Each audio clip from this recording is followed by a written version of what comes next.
Bonjour, bonsoir, moi c'est Ndaya, je suis accompagnée de Néné et vous écoutez Le Thé Noir. Et dans cet épisode, on va parler de ces histoires où parfois les femmes ont le mauvais rôle. Bonne écoute!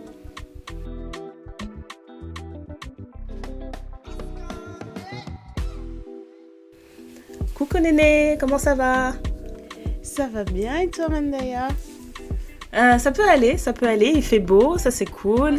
C'est bientôt la fin du Ramadan, donc je vais bientôt récupérer mon mari. Parce que là, je vis avec un zombie à la maison, laisse tomber.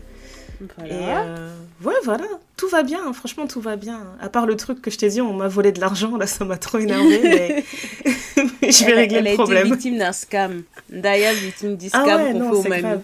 J'ai été archi scam, tu sais, j'ai trouvé une appli, en fait, qui permet de faire qui permet de faire une analyse, en fait, de la garde-robe idéale qu'il te faut. En fait, des couleurs qui te flattent, des choses qui vont avec ta morpho, etc. Et c'est une appli qui dit, voilà, nous, on vous permet d'améliorer votre garde-robe grâce à l'intelligence artificielle. Bref, ça me mettait une période d'essai de 3 jours à 1 euro que j'ai payé. Et juste après, j'ai vu qu'on m'avait chargé 30 euros supplémentaires. Et j'ai beau leur dire que j'ai pas cliqué sur le truc qui me permet d'avoir un pack supplémentaire de 30 euros, ils me disent que dans leurs conditions générales de vente, ils peuvent pas me rembourser ces 30 euros. Mais ils sont incapables d'expliquer pourquoi ils les ont pris. Donc ça m'a grave saoulée. Franchement, ça m'a saoulée cette semaine. Je me suis dit, il y a des gens qui galèrent à faire leur argent comme ça, et vous prenez des 30 euros ici et là gratuitement aux gens. Ça m'a trop saoulée. Abusé, hein. C'est grave franchement, abusé. affaire à suivre. Je me suis dit, je suis une gamine. Là, je donne pas le nom. Mais si dans 7 jours, j'ai pas mon argent, la semaine prochaine, je vous dirai c'est quoi le nom. Elle va balancer à tout le monde. Tout le monde va savoir. Autant on peut faire des pubs sponsorisées, autant je peux faire de la mauvaise pub. Voilà. Tu es vraiment à l'ère de ton temps, quoi. T'as vu? Je suis dans le thème. On a dit dans cet bien. épisode, on va parler de moments où on est vraiment petty. En anglais, on dit petty. Je pense qu'en français, ce serait un peu, j'ai envie de dire un peu garce. Un peu, je cherche la revanche, ou tu me cherches, tu me trouves. Ouais. Vraiment, tu me cherches, tu me trouves, et je vais même rajouter une dose. Des genres de personnes qui disent, je vais me venger, mais je vais faire pire que ce que tu m'as fait. Tu me piques, je te pique, et c'est toi qui vas sentir la piqûre. Oh, tu me piques, je te coupe. C'est trop ça. Voilà, donc pour cet épisode, on s'est dit qu'on allait prendre quelques histoires en fait sur le site internet qui s'appelle Reddit. Je ne sais pas si vous êtes toutes familières avec ce site, mais en fait c'est un très vieux site quand même, qui fait partie des OG d'Internet, qui a été créé en fait comme un forum où les utilisateurs qui sont tous plus ou moins anonymes peuvent venir poser des questions sur des moments de leur vie, ou raconter juste une histoire qui est intéressante, ou alors vraiment venir et dire voilà, je demande conseil à une sorte de tribunal du peuple. Et ça a toujours eu énormément de succès. Franchement, Reddit, c'est le genre d'endroit où c'est la cour des miracles. Tu peux trouver des conseils juridiques, tu peux trouver des histoires où les gens viennent raconter ce qui leur est arrivé dans leur vie, et d'un coup, il y a un producteur Netflix qui est sur Reddit qui les contacte. Enfin, c'est incroyable. Il y a des gens qui sont devenus auteurs grâce à ça. Enfin, il se passe vraiment beaucoup de choses là-bas. Et il y a un forum que j'aime beaucoup qui s'appelle Am I the Asshole? Ce qui voudrait dire, voilà, est-ce que je suis une garce? Est-ce que je suis une connasse si je fais ça? Est-ce que je suis le trou du cul? Ouais, voilà, le trou du cul. Franchement, ça me fait trop rire comme insulte. Les Anglais, est-ce que je suis un trou du cul? Franchement. Trop de balles. Où voilà, les gens racontent une altercation qu'ils peuvent avoir eu, une conversation, et avec du recul, ils se disent, est-ce que j'ai bien agi ou pas? J'aimerais bien avoir votre avis, et puis les gens peuvent voter, commenter, et enfin, c'est vraiment très, très intéressant. Et en ce moment, j'en raconte beaucoup à Néné, et je me suis dit, ce serait trop bien qu'on fasse un épisode où on prendrait que des histoires où c'est les filles qui dérapent, parce qu'on aime bien dire que les hommes, ils exagèrent, mais des fois, les femmes dérapent, soyons honnêtes. Et voilà, j'ai sélectionné 4 histoires. On va avoir droit à des réactions à chaud. Vraiment, Néné, je veux que tu te lâches. Lâche-toi. J'ai sélectionné 4 histoires que Néné n'a jamais entendues.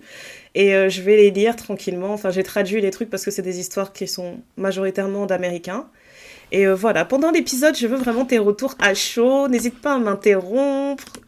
N'hésite pas à hurler, à dire non, c'est scandaleux. Je veux vraiment la totale.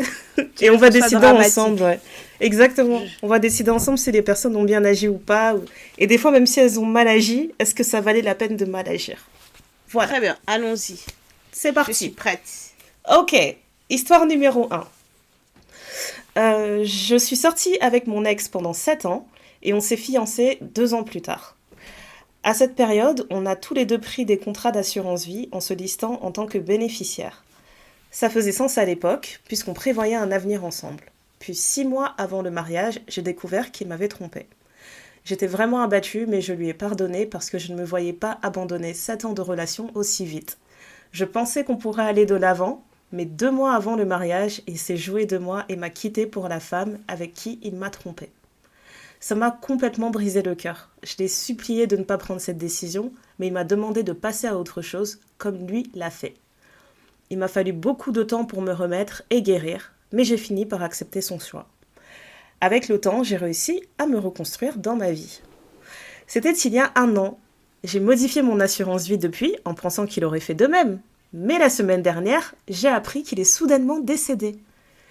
Et c'était d'autant plus choquant parce que j'ai appris la nouvelle via sa sœur au téléphone, qui m'appelait pour m'informer qu'il n'a jamais changé son assurance vie et que j'allais recevoir un versement de $100 000. $100 000.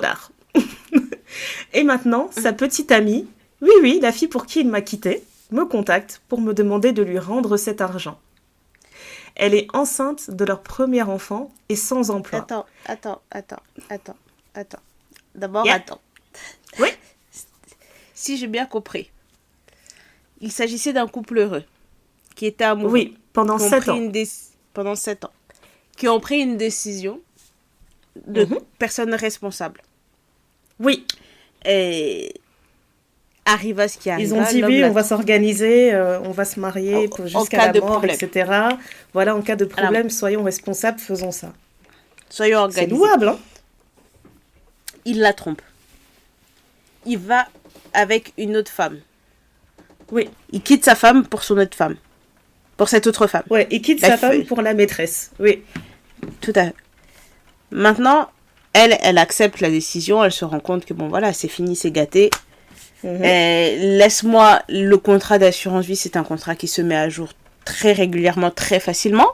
Donc elle se dit, bon, puisque c'est ça, puisque tu as choisi quelqu'un d'autre, maintenant, laisse-moi arranger le contrat. S'il m'arrive quelque chose, tu vas pas récupérer. Lui, de son côté, responsable. Oui. Tout à fait. Lui, de son côté, il n'a pas fait ça. Maintenant, malheureusement, malheur est arrivé. Malheur, il est décédé. Elle n'a pas dit de quoi, elle a juste dit soudainement. Soudainement. Il pouvait peut-être pas prévoir, mais ça faisait combien de temps qu'il était avec la nouvelle? Et elle a dit que c'était il y a 1 an qu'il l'a quitté. Bon, ça faisait à peu près 1 an qu'ils étaient ensemble. Moi, ma question, c'est est-ce que la nouvelle, elle était au courant qu'il avait une assurance vie? Qu'il avait signé ça, ouais. Parce que moi, j'ai l'impression que non, ouais. Si elle appelle que maintenant quand il est mort pour dire ça, c'est que il est mort et elle découvre. Parce que personnellement, si je suis avec quelqu'un où je sais qu'il a ce type de contrat d'assurance vie avec une ancienne relation ou quoi aux caisses, tu penses pas que tous les jours je vais être sur ses côtes en me disant change? Mais grave. Parce que pourquoi rester lié à cette personne? Surtout si vous n'avez pas d'enfant ensemble. Vous n'avez pas d'enfant, t'as abandonné la meuf 2 mois avant le mariage, donc moi j'imagine que, tu sais, c'est une situation où elle se retrouve à annuler un truc qu'elle organisait, tu vois, 2 mois avant. Il y a beaucoup de choses il y a des chèques qui se sont perdus, il y a des invitations à annuler, enfin c'est pas un petit truc en fait. Voilà, donc maintenant ma question, c'est comment tu sais pas ça? Tu découvres ça au moment de la mort du type, et maintenant tu te dis cet argent là c'est à moi. Tu découvres à la Parce mort, que lui. alors que les relations elles se chevauchaient. Donc ça veut dire que c'est une meuf vraiment, elle et toi cherchait là zéro maintenant information, mais elle était là, elle est là depuis. Mais toi t'es enceinte. Et t'es enceinte maintenant. Et t'as pas de travail. J'ai refait la timeline, elle dit que ça fait 1 an qu'ils sont séparés, celle qui a écrit. Et là, la dame, elle est enceinte. Elle dit pas enceinte de combien de temps, mais elle est déjà enceinte. On l'a quittée. La nouvelle est enceinte. Elle a pas de travail, son mari est mort. Elle a pas de et travail, elle se dit, l'argent que tu vas recevoir, c'est pas pour toi, c'est pour moi. Mais peut-être que son mari, il l'a fait exprès pour se faire pardonner. Parce qu'il dit, il a dit, j'ai vraiment été mauvais avec cette femme, je vais la laisser prendre ça dans l'autre vie. Mais il a pas prévu de mourir, lui. Oui, je pense qu'il a pas prévu. C'est ça la grosse erreur. Je pense qu'il a. En fait, il pensait pas qu'il allait mourir un jour. C'est ça. En tout cas, pas si tôt, ouais. Ah, c'est chaud, hein. Le karma, c'est ouf. Mais attends, c'est pas fini. Donc elle dit que Elle a dit, l'argent devrait me revenir à moi et mon enfant parce que tu es juste une ex. Mais moi, en fait, elle a... qui m'a achevé. Tu es juste une ex. Tu es juste une ex, c'est vrai, mais pourquoi toi t'étais pas sur les côtes de ton gars pour qu'il change ça?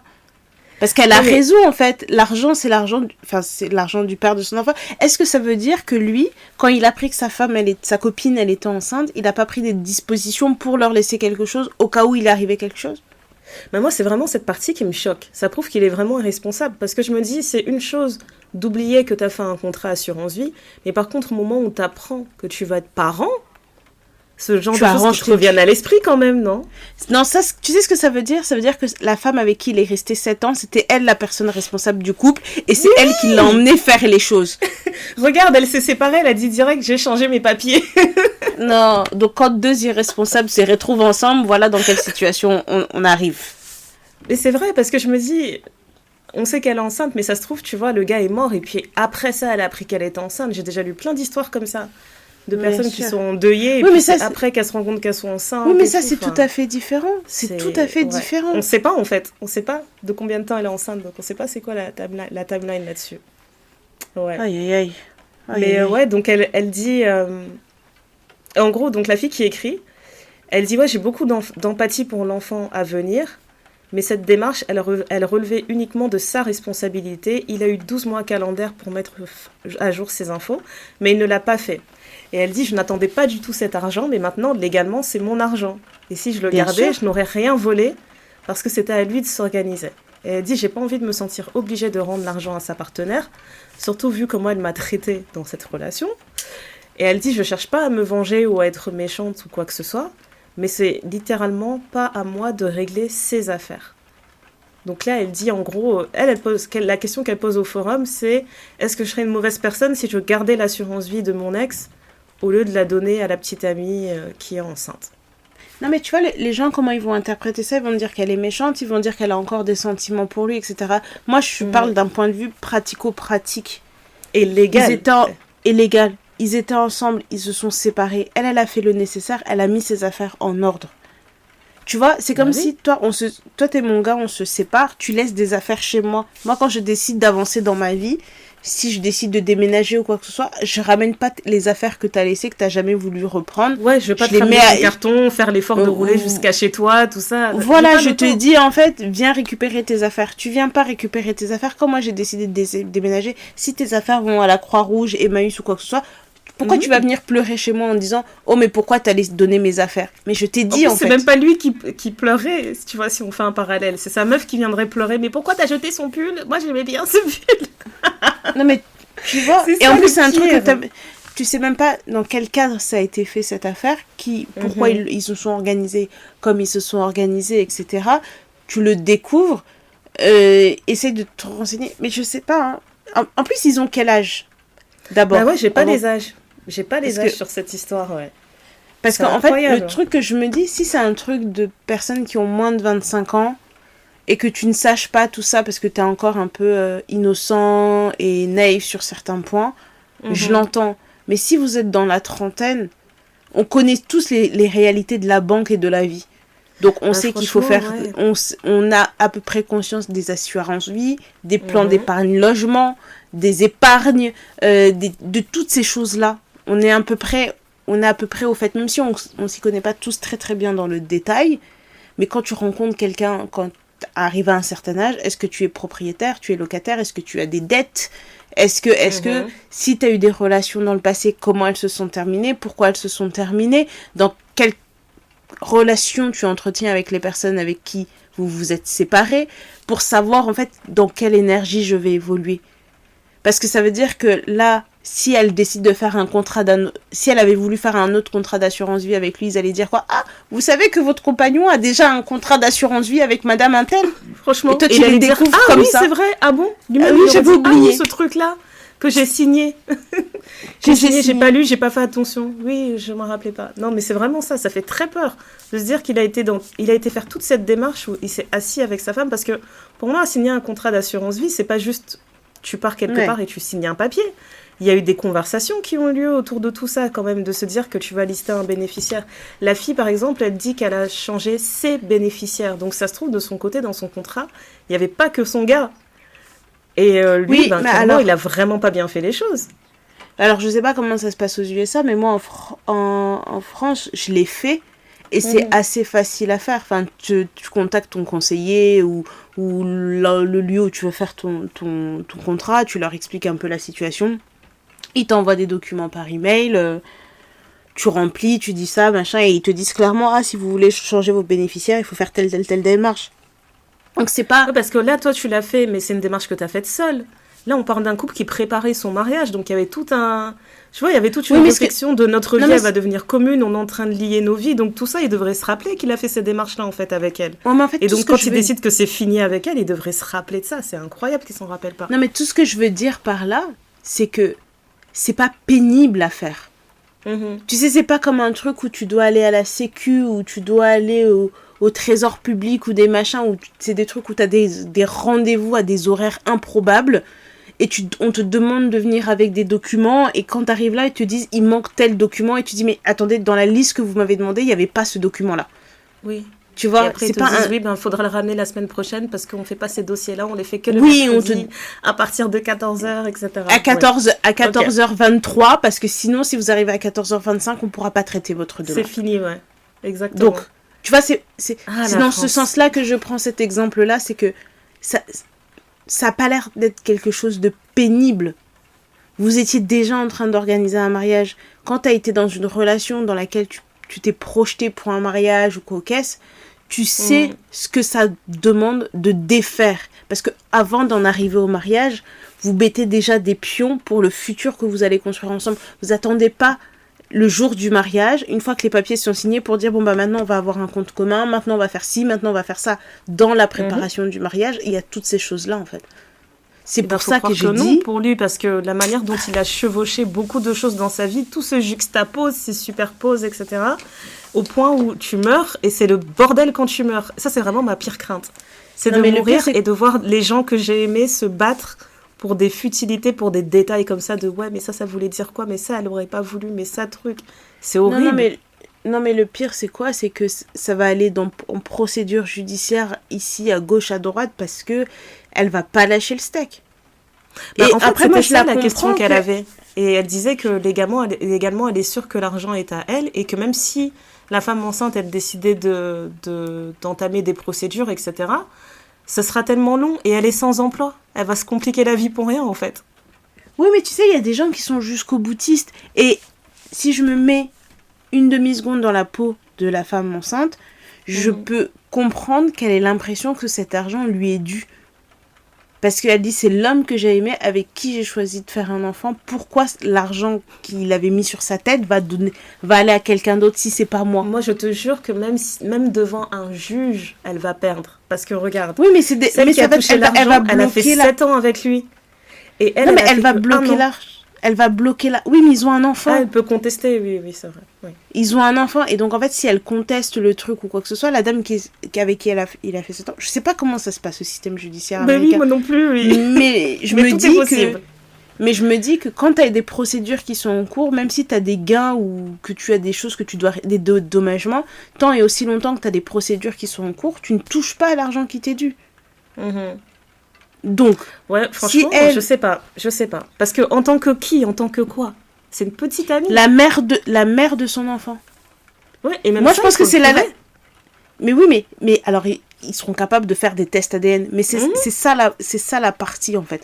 Si c'était Moi, en juste vrai- c'est sa petite copine, c'est parce qu'il y a un enfant dedans. Je te Ouais, mais promets. maintenant, pour boucler cette histoire, parce que moi, la question que je me suis posée, c'était si j'étais à la place de cette femme-là, qui est sur le point de recevoir les 100 000 $, qu'est-ce que j'aurais fait? Et honnêtement, j'aurais dit à la dame qui m'appelle, là, je lui dirais, tu sais, quand t'es venue le chercher pendant que moi j'organisais mon mariage, moi, j'ai pas fait appel à ton bon sens.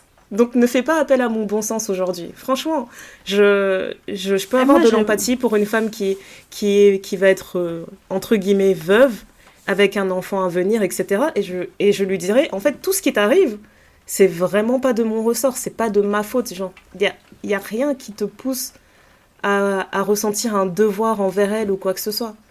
Donc moi, je serais vraiment dans la démarche de... Déjà, de 1, j'attendais pas 100 000 dollars. Donc même s'ils mettent 1 an à tomber parce qu'elle fait des procédures, c'est pas grave. J'avais pas prévu que 100 000 dollars arrivent chez moi. Donc peu importe quand ça tombe, je serais très contente. Mais moi, je dirais juste, leçon. Une leçon moi, je le prendrais en dédommagement de la peine qu'il m'a causée. Parce qu'il y a... Tu sais, c'est Mariah Carey là, qui avait attaqué un de ses ex, je sais plus pour quelle raison. Et elle était partie avec le jackpot. Non, elle est trop forte. Ils étaient fiancés, elle a dit « Je te poursuis pour m'avoir fait perdre du temps ». Et comme, enfin, je sais pas c'est quoi la loi exactement, mais apparemment, légalement, genre des fiançailles, c'est partir du principe que d'un commun accord que vous cheminez vers un mariage. Et comme il y a eu fiançailles et il n'y a pas eu la cérémonie, elle a gagné. C'est incroyable. Ouais. Elle a dit, je suis Mariah Carey, tu m'as fait perdre du temps. Tu m'as dit qu'on allait se marier, on s'est pas marié. Rends-moi mon temps. Non, franchement. Et puis en gros, j'avais lu quelques commentaires où il y a des personnes qui demandaient si elle serait prête à donner un peu d'argent à l'enfant ou ce genre de choses, tu vois. Et en gros, elle disait oui, pourquoi pas et tout. Ça me dérangerait pas de mettre un petit montant pour l'enfant juste pour la forme, parce que j'ai pas envie que cet enfant se retrouve dans une situation où il est vraiment dans la précarité. Et en gros, il y a des gens qui lui déconseillaient même de faire ça, parce qu'ils disaient, oui, il faut que tu te renseignes aussi. Si tu décides de lui donner de l'argent après avoir touché ça, il faut voir quel genre de montant tu peux lui passer, est-ce que ça va être imposé, etc. Et donc, tout ça, ça me faisait penser qu'il n'y a aucune raison qu'elle se casse la tête pour cette femme. Vraiment. Il n'y a aucune raison. Qu'elle garde son argent. Qu'elle garde son argent. Ok. Histoire suivante. Alors, non, pas celle-là. Celle-là, elle est dramatique. Je vais la garder pour la fin. J'aime bien ce teasing. Histoire suivante. Quand moi et mon ex étions ensemble, on était tous les deux en télétravail et on s'est dit que ce serait cool de vivre la vie dans un van et de voyager à travers les États-Unis tout en bossant. Ça commence mal. Et attends la phrase suivante. Ça n'a duré qu'un mois. Je savais déjà. Non, mais quand j'ai entendu ça, j'ai pleuré de rire. Ça n'a duré qu'un mois. La semaine dernière, il s'est complètement transformé après s'être énervé contre moi pour avoir siroté un peu de son café. Et il m'a demandé de partir. Je pensais qu'il voulait dire remballer mes affaires et d'aller trouver un moyen pour me faire rentrer chez moi ou quelque chose. Non, il voulait que je prenne tout ce que j'avais sur le champ et que je quitte le van au milieu de nulle part, dans un état du Nouveau-Mexique. Et donc elle dit, j'étais en colère mais effrayée, alors j'ai pris mes affaires très vite et je suis partie. Un gentil couple senior m'a entendu crier dehors avec ma pile d'affaires au sol et a proposé de m'aider. J'ai dit oui et je leur ai demandé s'ils pouvaient m'avancer jusqu'à Albuquerque pour trouver une solution là-bas. Au final, il s'avère qu'ils sont vraiment adorables parce qu'ils ont proposé pour ma sécurité de s'arranger pour m'emmener chez eux au Kansas et de m'héberger. Pour une modique somme, je paye un loyer ridicule et je vis temporairement chez eux et je paye ma propre nourriture. En échange, j'ai accepté aussi d'aider la femme à éditer son livre et d'aider le mari à mieux jouer à la guitare. Ça fait tellement hippie cette histoire. Non mais grave. Grave. Le souci, c'est qu'en ramassant mes affaires à la hâte, j'ai malencontreusement pris la montre de mon ex. C'est celle de son père défunt. Alors je l'ai contacté pour m'excuser de l'avoir prise par erreur et je lui ai demandé comment il aimerait la récupérer. Il m'a dit de le rejoindre en Utah pour lui remettre en main propre. Je lui ai dit que c'était ridicule et que je pourrais juste la mettre à la poste. Il m'a dit que sa montre vaut beaucoup trop cher pour la mettre à la poste ou en FedEx. Je lui ai expliqué que j'étais au Kansas et que je n'allais pas faire tout ce trajet pour une montre. Et je n'ai même pas de voiture. Ce à quoi il a répondu « Tu dois sûrement baiser avec la moitié de la ville, trouve une voiture. » J'ai raccroché et je l'ai bloqué.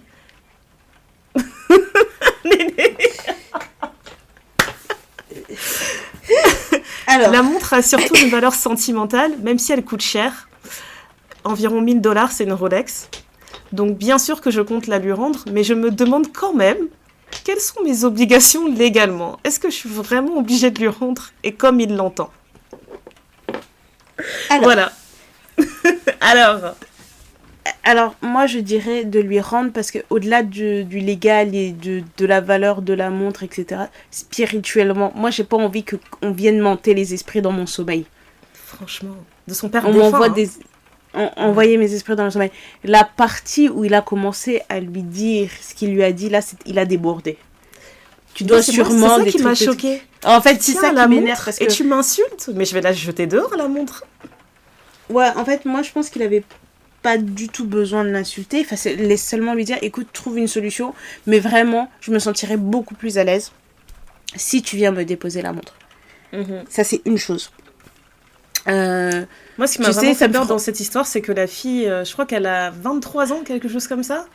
C'est vraiment un couple super jeune, en fait. Et ça m'a rappelé tout de suite, tu sais, l'histoire de Gabi Petito, qui, en fait, c'était une influenceuse voyage qui vivait dans un van avec son mec, etc. Elle postait tout ce qu'elle faisait. Et il s'avère qu'avec son mec, ils se disputaient souvent, il était violent. Et il a fini par l'assassiner, en fait, au milieu de nulle part, comme ça aussi. Et donc, quand j'ai vu cette histoire-là, je me suis dit, purée, mais il y a trop de situations comme ça, en fait, faut même pas réfléchir. Il faut juste partir, en fait. Sûr. Et si tu peux vraiment tout séparer avec cette personne, tu sépares vraiment en bons termes et adieu. Ouais, mais tu sais, moi, ça m'a fait penser à quoi, là, quand t'étais en train de parler, parce que j'ai re-regardé Grey's Anatomy il y a pas si longtemps que ça. Quand tu re-regardes Grey's Anatomy au début, tu te rends compte qu'en fait, Derek, c'est déjà un résident et tout, c'est un adulte, et Meredith, c'est une interne. Ouais, voire peut-être même voire peut-être une externe. Et quand tu sais, ils se sont séparés, machin, etc., parce que lui, sa femme revient, etc., et qu'il la traite de petite pute, elle l'a regardé. Elle l'a regardé, elle a dit hey, t'as pas le droit de m'appeler une pute en fait. Et ça me fait exactement je te jure, c'était vraiment Derek la pute, mais bon. Tu vois et ça m'a fait trompait sa femme sur le lieu de travail, tout ça, sans gêne. Il essayait même pas de se cacher et tout, donc c'était grave. Ouais. Franchement, et même dans Insecure, quand il y a le dîner et tout, et que tu vois Issa avec Lawrence qui sortent et qui sont en train de se prendre la tête et qui se disent des choses affreuses, tu dis, mais pourquoi les garçons, tu vois, tu vas aller en bas, tu vas encore plus bas que la terre. Ça, c'est un T'as truc pas besoin, en fait. Détesté. Ouais. T'as pas besoin moi, parce que vraiment. Ouais. Je sais que moi, on me dit que je suis dramatique, mais il y a vraiment des trucs, genre, d'une personne que j'aime, je pourrais jamais accepter d'entendre certains mots. Genre, c'est trop. C'est d'une violence. Pour moins que ça, je peux arrêter de te parler pendant un temps, tu vois.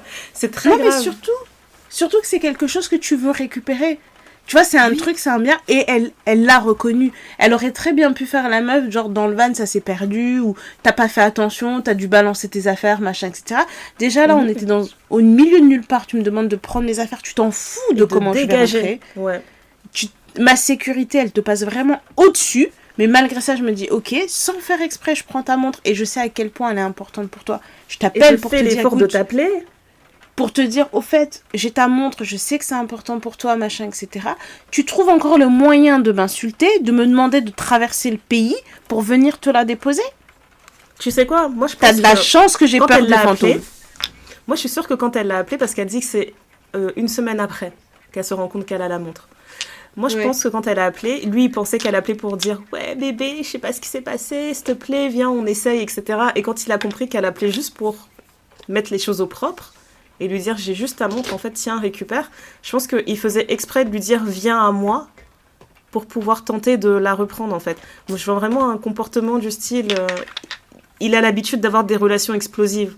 On se dispute, je te dis dégage, etc. Et une semaine après, on se parle et je te dis non, mais tout va bien, reviens. J'ai l'impression que c'était dans tous les cas, moi, la seule chose que je pense là, c'est il a de la chance que j'ai peur des fantômes. Je vais te rendre ta montre. Je vais prier vraiment de tous les saints. Et à la limite, comme elles s'entendent bien avec les petits vieux là, qu'ils aillent ensemble, ça leur fera un petit road trip. En fait, qu'elle n'aille pas là-bas seule. Elle part avec quelqu'un, elle lui rend sa montre et elle repart. Parce que j'ai peur des fantômes et des esprits qui peuvent me hanter. Mais sinon là, si j'avais pas peur de ça, ta montre, t'allais lui dire bye. J'ai même pas pensé aux fantômes, etc. Mais je me suis juste dit, franchement, j'ai même pas envie de garder quoi que ce soit de lui. Je pense que $1000, ça vaut pas le coup, tu vois. J'ai l'impression que c'était pas assez. Non, c'était pas assez, donc Après, au final, elle a écrit un update, la fille en question, et elle a dit qu'elle a juste envoyé le truc par FedEx et qu'elle a contacté le frère du mec pour lui demander de réceptionner le colis et il l'a récupéré fin. Donc, il faisait des chichis pour rien. Elle a fini par l'envoyer. Ouais. Mais franchement, ça a soulevé trop de questions, en fait, où je me suis dit, ok, j'ai pas envie de faire culpabiliser la fille, parce que je sais qu'on fait toutes des erreurs de jeunesse, mais je me dis juste décider de vivre dans un van avec ce mec et pas avoir de plan de secours Et vous vivez dans le van, c'est le van de qui? Pour que lui il puisse te dire de sortir. Ça veut dire qu'elle a rencontré un gars qui vivait dans un van. Et elle décide de le suivre. Ou ils l'ont acheté, ou c'est un van qu'il avait de famille, ou un truc comme ça, tu vois, c'est des choses qui arrivent. C'est ça que je me dis, aussi. Comment il peut se permettre de la foutre dehors, en fait? C'était juste à lui, et puis elle s'en va, et elle dit bien, j'ai pas de voiture, j'ai rien, en fait. Donc c'est... Oui, mais en fait, elle avait quand même un plan de secours, parce que elle peut vivre chez ces gens-là en payant un loyer, des trucs comme ça, donc elle doit avoir un minimum d'argent. Parce que je pense que si elle avait vraiment rien du tout, elle se serait battue pour rester.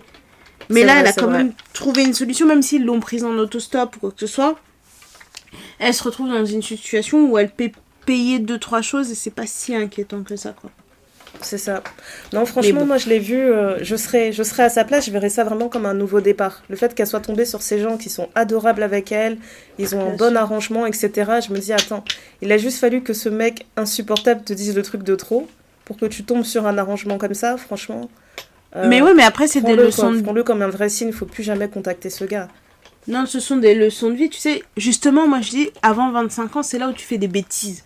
Ouais. Ça, c'est sa bêtise, c'est sa leçon. Elle a appris que pour toute sa vie, elle partira jamais sur un coup de tête comme ça, elle devra s'arranger autrement, etc. C'est à cet âge-là que tu peux faire ça, tu vois, où tu fais une grosse bêtise comme ça et tu te dis, Dieu merci, il lui est rien arrivé. Mais... après cet âge-là, tu fais pas des bêtises comme ça. Enfin, à 35 ans, tu fais pas ce genre de bêtises. Normalement, t'es censé avoir un peu plus de... Et je dis une bêtise, c'est pas forcément une bêtise, mais quand vous décidez d'emménager avec quelqu'un, assurez-vous d'avoir un truc au clair. Quand un mec qui est propriétaire de son appartement et qui vous demande de payer la moitié de ses échéances alors que vous n'êtes nulle part sur le truc du bail... Sur les papiers, protégez-vous. Parce que vous pourrez pas récupérer cet argent. Enfin, tu vois, tu réfléchis différemment, tu vois. Alors que quand t'as 20 ans, 22 ans, tu te dis « Ah, mais c'est pas grave, vivons d'amour et d'eau fraîche, on va se refaire. » Oui, on va se refaire, bien Exactement. Sûr. Ah, l'amour et l'eau fraîche, là, c'est trop dangereux. Mais vraiment, ce fonctionnement des couples de s'insulter comme ça aussi facilement, en fait, ça me choque ce qu'il lui a dit, en fait. Et tu te rappelles, on avait fait un épisode où on parlait du fait d'être désirable aux yeux des hommes et comment ça change les interactions avec eux. À partir du moment où il a dit « j'ai plus rien à faire avec elle », il a dit « je vais l'insulter, je m'en fiche ». Plus de respect, plus de filtre, rien du tout. C'est incroyable. Franchement. Donc il a vraiment montré son vrai visage et il faut vraiment retenir juste cette version de lui, en fait, rien d'autre. Ouais, et puis en fait, si je veux me faire l'avocate du diable, j'ai envie de dire, mais elle, qu'est-ce qu'elle lui a dit? Si je me mets à faire l'avocate du diable, pour que lui réagisse comme ça. Mais même à ça, en fait. Même à ça, même si elle lui a dit un truc horrible ou quoi que ce soit, t'abandonnes pas quelqu'un. Comme ça, on sait comment les femmes peuvent être des proies faciles. Tu l'abandonnes pas au milieu de nulle part en lui disant « Prends tes affaires, casse-toi » pour avoir bu deux gorgées de ton café. J'ai bu son café. En fait, le début de l'histoire, ça m'a fait rire parce que je me suis dit « Purée, combien de fois on m'aurait jeté à la rue, moi ?» Parce que je tape toujours dans la nourriture des gens. Franchement, tu n'es plus la bienvenue ici. Non, mais je serai tout le temps à la rue. Non, c'est grave. Ouais, en tout cas, je suis contente qu'elle soit en sécurité. C'était vraiment la partie la plus effrayante. Et voilà, qu'on évite de se retrouver dans des histoires où ça devient dramatique et on est en train de chercher un meurtrier, quoi. C'est trop. Exactement. Ok, donc on est toutes les deux d'accord. La montre, elle retourne chez le propriétaire. Ah oui. On veut pas de fantômes ici. Parfait. Ok, histoire suivante. Encore des jeunes. Un couple de 25 ans, 26 ans. Là, c'est un homme qui écrit. J'ai rompu avec ma copine après 2 ans de relation à cause de quelque chose qui s'est passé récemment. Et maintenant, mes amis me disent que j'ai complètement dramatisé. Il y a quelques jours, ma copine et un ami proche commun ont décidé de me faire une blague. Leur prank consistait à filmer une mise en scène où je les surprenais ensemble au lit, comme s'ils étaient en train de coucher ensemble. Ils ont caché une caméra dans la chambre et quand je suis rentrée, j'ai vu mon pote en caleçon et ma copine en soutien-gorge et culotte, à califourchon sur lui, faisant semblant d'être en plein acte. Pour rendre la scène encore plus réaliste, ils ont même fait des bruits et ont essayé d'avoir l'air vraiment en train de le faire. J'ai été choquée, furieux, je les ai immédiatement confrontés, pensant que c'était réel au début. Puis j'ai quitté la pièce et commencé à partir de la maison quand ils m'ont suivi en criant que c'était juste une blague et ils m'ont montré la vidéo qu'ils étaient en train d'enregistrer. Honnêtement, je me suis sentie complètement trahie, non seulement par l'idée de la blague, mais aussi par le fait qu'ils se soient mis à moitié nus pour la filmer. Je sais que certaines personnes trouvent ça drôle, mais pour moi, c'était un énorme manque de respect et ça m'a blessée. Toute cette histoire m'a donné l'impression d'une violation de ma confiance, même si je sais qu'ils n'étaient pas réellement en train de me tromper. Je lui ai dit que je pouvais pas être en couple avec quelqu'un capable de faire ça et j'ai mis fin à la relation sur le champ. Elle est dévastée et nos amis me disent que je dramatise, que ce n'était qu'une blague inoffensive et que j'aurais dû mieux réagir. Mais je n'arrive pas à me débarrasser de cette sensation que ça a dépassé une limite pour moi, surtout à cause de l'intimité de la scène et du malaise que ça m'a causé, même si ce n'était pas réel. Maintenant, je me demande si j'ai pris la bonne décision et je commence à douter parce que tout le monde semble penser que j'ai exagéré. Est-ce qu'elle a exagéré? Est-ce qu'il a exagéré? MDR. En vrai de vrai, moi je pense qu'il a raison. Parce que je pars du principe que quand tu es en couple avec quelqu'un, c'est pas question d'être jalouse ou possessive ou quoi que ce, mais il y a des choses que tu ne fais pas avec d'autres personnes. Pour vous donner un peu de contexte, dans les sociétés dans lesquelles j'ai travaillé, parfois on fait des séminaires, et dans certains des séminaires, vous vous retrouvez à un endroit où il fait chaud, il faut se mettre en maillot de bain. Mes collègues de travail ne me voient pas en maillot de bain. Tu vois, juste ça. Ouais. Pour vraiment, parce que je me pars du principe qu'on est dans un contexte de travail et qu'il y a des choses qui ne se font pas. Maintenant, que eux deux, ils se soient sentis assez à l'aise pour être à moitié nus, à monter à califourchon et faire des bruits, cette blague-là, ils pouvaient tout à fait la faire en étant habillés sur le canapé et en faisant semblant de s'embrasser, sans vraiment se toucher. C'était déjà largement suffisant pour faire une blague. Mais là, tu t'es senti obligé de te mettre à moitié nu, et au-delà du fait d'être à moitié nu, de monter sur la personne, simuler des bruits, pour voir comment il allait réagir. Mais bien sûr que oui, c'est normal qu'il pète un câble. Non, mais surtout moi, la que première, quoi. Les adolescents, avant de coucher ensemble, ils font... Et c'est exactement ce qu'ils font. Ils se mettent en sous-vêtements, ils se frottent. Et c'est largement suffisant, en fait. Non, c'est déjà largement suffisant. Et puis je me dis, à quoi ça sert de faire cette blague? À quoi ça sert? Franchement, Néné, je plein d'autres blagues drôles. La culture des pranks, je sais pas ce qu'ils ont en fait cette génération. Non, mais... En fait, quand j'ai vu les âges, je me suis dit, je trouve même qu'ils sont trop vieux pour ça. 25 ans, 26 ans. Non, mais fais une autre blague, je sais pas, mets du ketchup sur un comptoir, mets un morceau de saucisse et fais croire que c'est un bout de doigt. Enfin, je sais pas. Non, mais franchement, moi en fait, tout le concept des pranks, je déteste. Donc, dès que j'ai lu le début de l'histoire, j'ai vu prank, j'ai dit, ouais, quitte-la. Je peux pas être avec quelqu'un qui fait des blagues comme ça. Parce qu'en plus de ça, je pense que s'ils sont en couple, ils ont parlé un peu de leurs limites, des choses qu'ils acceptent pas, machin, etc. Moi, il y a des choses que j'accepte que toi, tu vas pas accepter et vice-versa. Chacun sait où elle est sa limite. Mais si toi, t'es avec moi, on a parlé de tout ça et tu penses que ça, c'est une bonne blague et que tous les gens autour de moi trouvent que j'exagère, bah, c'est qu'on n'est pas sur le même système de valeurs. Moi, je trouve que la plupart du temps, en tout cas, c'était pas le cas avant, mais j'ai l'impression que maintenant, les pranks, c'est devenu juste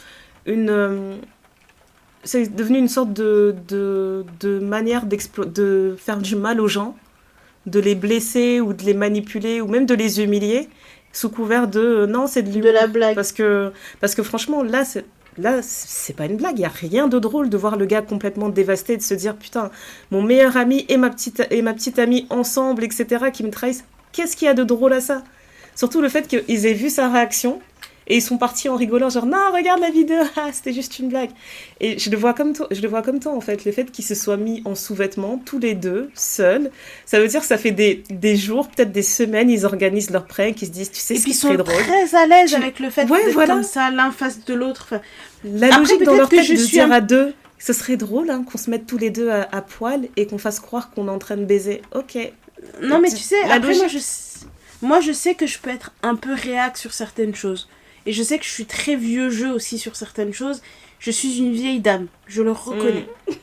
Mais je suis désolée, même si j'ai pas de problème avec la nudité, c'est pas tout le monde qui a besoin de me voir en soutif culotte, quoi. Et surtout, le meilleur ami de mon gars, ça va apporter quoi? On est à la plage, dans un groupe de potes, machin, etc. Le contexte est différent. Mais là, je te montre dessus. C'est différent. Elle est montée sur lui, elle fait des va-et-vient, ils gémissent tous les deux, même s'ils font semblant. Elle fait des va-et-vient sur lui, ils gémissent tous les deux. En plus, elle est sur lui, Néné. Ils se regardent. Ils sont en train de se regarder et tout. Ben, pour moi, c'est trop. C'est trop. En fait, la génération d'Internet. Si c'est vraiment sa meuf, c'est pas sa meuf. Elle est trop à l'aise avec un autre gars, en fait. C'est pas normal. C'est pas ta copine, il a raison. Faut se libérer. Et comme ça, tu verras dans quelques mois, Et peut-être dans un an, ils vont se recroiser. Il va dire, tu sais quoi, mec, franchement, je suis désolée. Non, mais j'étais grave amoureux d'elle, en fait, on va pas se mentir.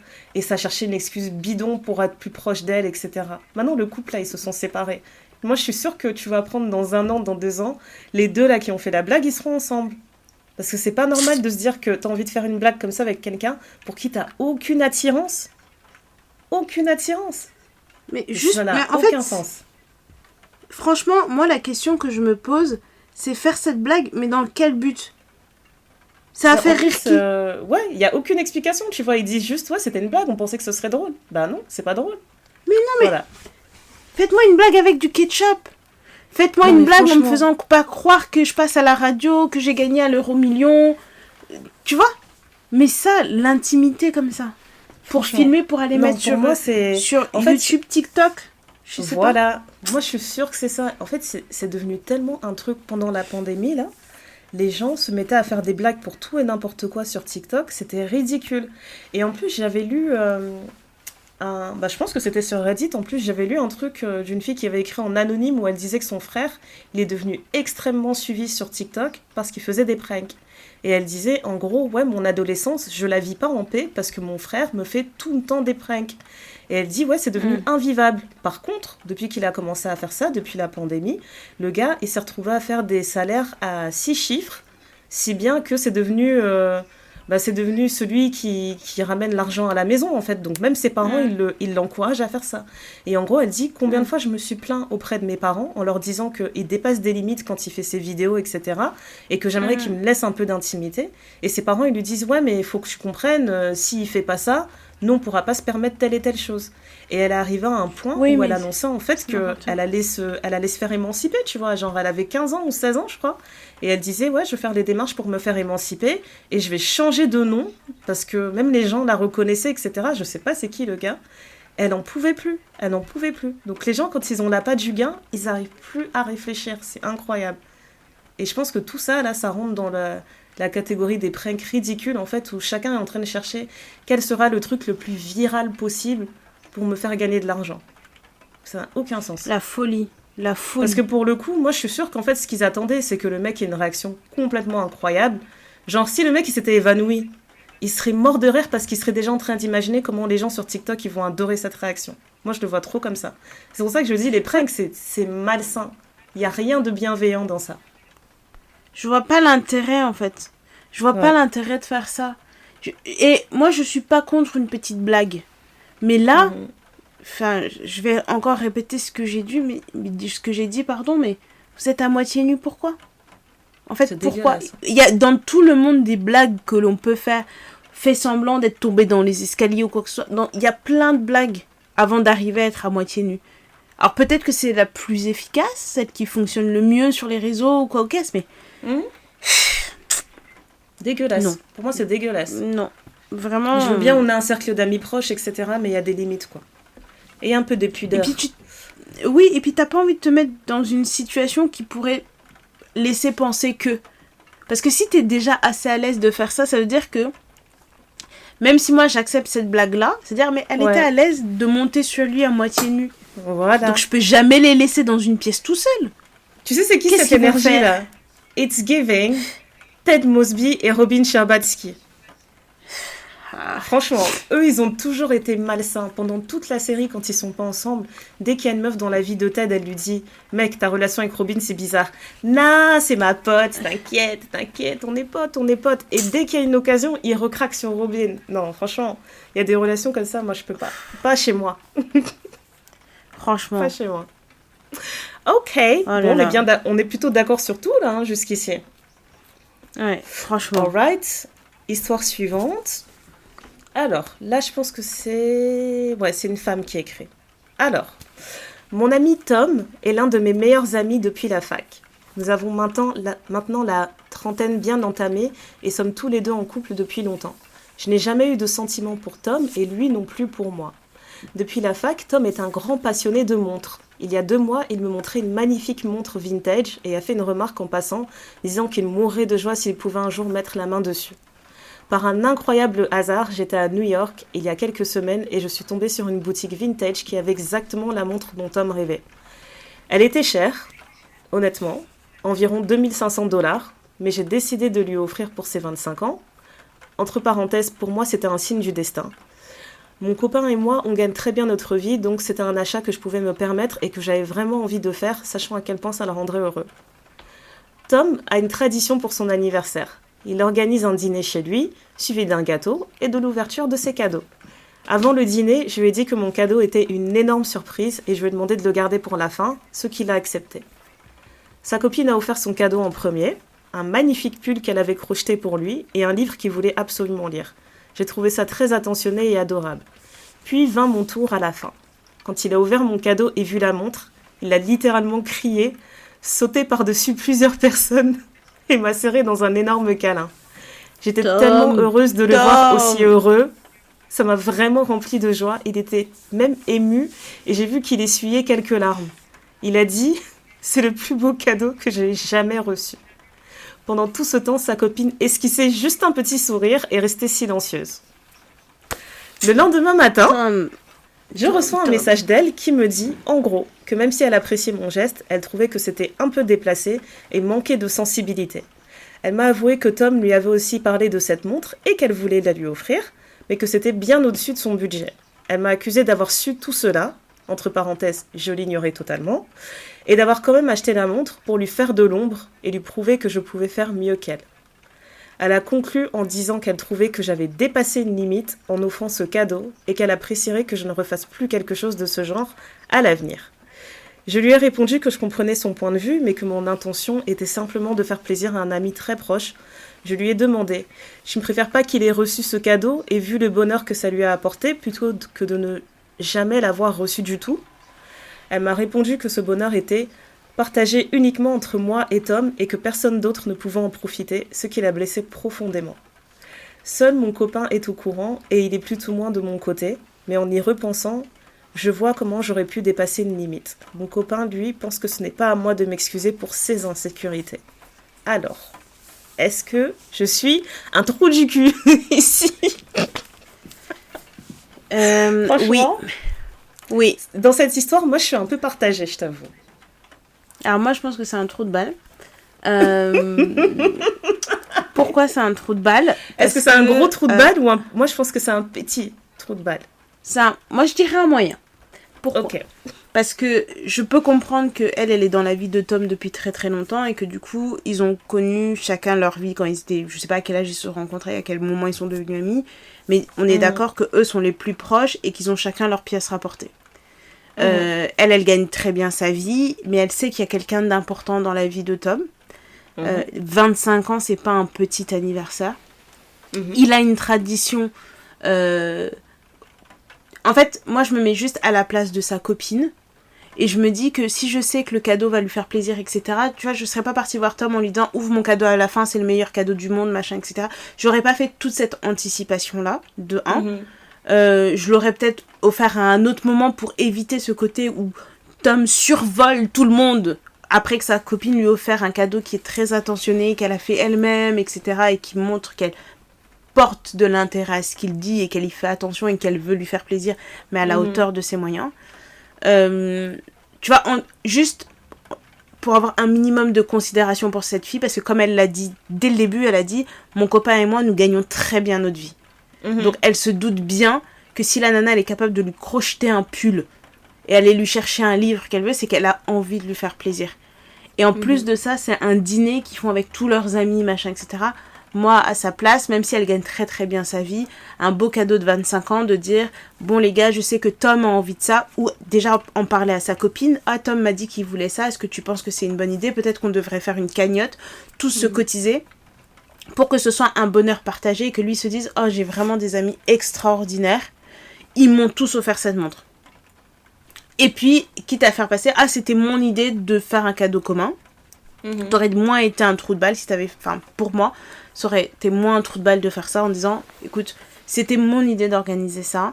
De faire un pot commun pour qu'on t'offre tout cette montre parce qu'on sait tous que ça te faire très plaisir. Ça, c'est notre cadeau à tous. Et après, chacun cherche un autre petit cadeau à ajouter. Histoire de faire mieux passer la pilule, quoi. Parce que elle, à sa place, et pour moi, ce n'est pas de la jalousie. Si une fille fait ça pour son gars, tu te sens petite, en fait. Devant tous ses amis. Ouais, je suis pas sûre. Moi, je pense que il y a quelque chose dans la démarche qui devait être corrigé. En fait, moi, je pense que elle-même, elle a dit, elle sait très bien qu'il adore les montres, etc. Elle a eu la chance de tomber par hasard dans une boutique, etc., où il y avait cette pièce. Ok, super. Moi, franchement, j'aurais envie d'être un peu aussi la star et de raconter l'histoire de purée, tu te rappelles, on parlait de ce truc et je l'ai trouvé par hasard quand j'étais à New York, etc. Donc, j'aurais pas envie de partager la cagnotte, mais j'aurais directement dit à sa copine. J'aurais dit d'office. Non, mais en tu fait, vois, pour moi, c'était agréable de faire une surprise. En fait, il y a forcément un groupe chat. Il y a forcément un groupe où on parle de l'anniversaire de Tom ou un truc comme ça, en disant hey, coucou tout le monde, je suis à New York, j'ai trouvé la... Tom m'avait dit qu'il voulait cette montre et tout, ça vous dit qu'on lui prenne en cadeau, je peux la prendre maintenant, comme ça on est sûr de l'avoir, quitte à ce qu'on fasse une cagnotte, celui qui veut participer, il participe, sinon tant pis. Tu vois, elle a dit elle peut se permettre les 2500. Donc pourquoi elle va écrire dans le groupe dire qu'il veut faire une cagnotte? Pour moi, c'était intéressant qu'elle dise à tout le monde j'ai trouvé ce truc-là. Et que la surprise, elle soit que pour Tom, quand il ouvre son paquet. Elle aurait dû appeler sa meuf. Etc. Elle aurait dû appeler sa meuf. Franchement, c'est ce que je me suis dit aussi. Après, je me suis dit, notre problème aussi, c'est que là, c'est vraiment lié au genre. Parce que j'ai essayé de voir la situation en me disant, si c'était un mec qui lui avait fait ce cadeau, j'aurais pas été aussi mal à l'aise, en fait. Tu peux te dire quand même, purée, mon pote, il est en mesure de lui faire un gros cadeau, etc. Ça fait mal, ça pique. Mais non, moi, mais tu sais pourquoi, pour moi, pour moi, c'est pas une question de genre. C'est vraiment le cadeau en tant que tel. Parce que tu sais spécifiquement ce qu'il veut. Si ça avait été un de ses meilleurs potes, ça aurait été la même chose. Parce que je me dis, ils savent très bien qu'il y a une fille qui est dans sa vie qui est assez importante pour lui. Enfin, j'estime qu'elle est assez importante pour lui. Que c'est... Ouais. Sauf s'il a dit à tout le monde que cette fille-là, c'est juste une passade et tant pis. Mais je pars du principe qu'elle est importante pour lui. Et que tout le monde sait qu'elle est importante pour lui. Donc, ça méritait un heads up, enfin, ça méritait une petite... au fait, il m'a parlé de cette montre, je sais pas si t'en as parlé, mais moi, je l'ai trouvée, je l'achète.